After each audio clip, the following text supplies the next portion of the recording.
Bonsoir. Bonsoir. Salut Finta. Bon, je vais vous lire un texte qui s'appelle Lettre à ma bipolarité. Déjà des années que tu es entré dans ma vie.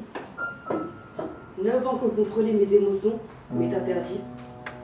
Plus le temps passe et plus je me sens démunie. Mais dis-moi, j'aimerais savoir pourquoi tu m'as choisi. C'est ton existence en moi qui a bouleversé ma vie. Je sais, toi et moi, c'est pour la vie. Il n'y a aucune porte de sortie.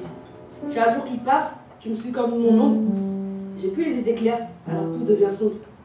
On me demande souvent quels sont mes futurs projets. En vérité, j'en ai pas. Que tu t'en ailles de ma vie, c'est ce que j'aimerais.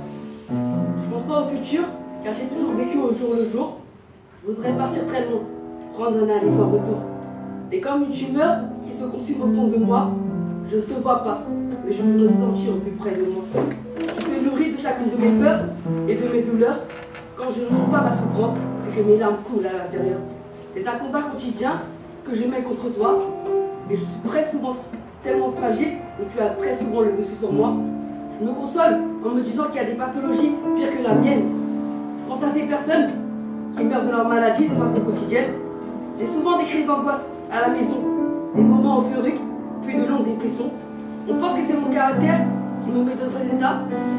Je sais moi-même que je ne fais pas du cinéma. Je change tellement d'humeur que je ne sais plus qui je suis. Mon triste passé a aussi un impact sur ce que je suis aujourd'hui. Une fille renfermée, brisée et limite paralysée, qui a plus d'une fois tenté de mettre fin à sa vie. J'entends encore les sirènes des pompiers qui à toute vitesse sont venus me chercher et n'ont pas osé à dire à ma mère que sa fille est entre la vie et la mort, qui avait très peu de chance que cette fois-ci je m'en sors. Dans l'ambulance, j'étais de plus en plus en train de convulser. On me disait de ne pas m'endormir, mais de rester éveillé. Mais je laissais mes yeux fermés, car j'étais soulagée de pouvoir m'en aller et d'être enfin en paix. Alors je me suis dit, plus jamais bipolaire je serai, et triste, c'est fini. Que même si c'est égoïste, c'est la solution pour que tu t'en ailles dans ma vie.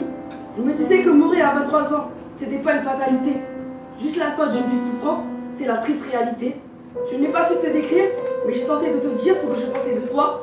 Te dire que plus je m'informe sur toi, et plus j'en sais sur toi.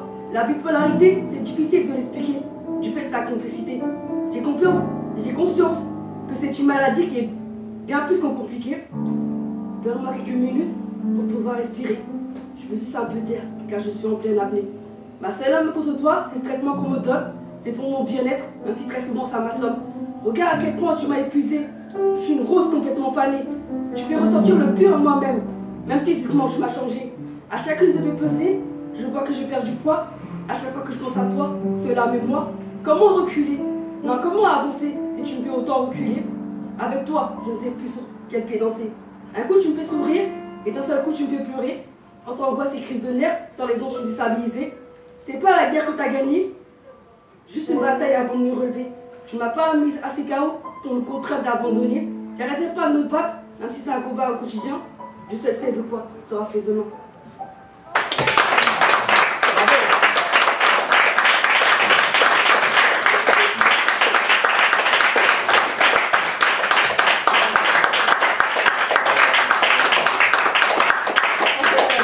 C'est le meilleur texte sur la bipolarité que j'ai entendu en 22 ans de slam.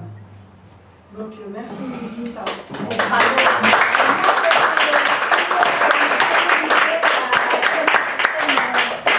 Ça, mais c'était le meilleur.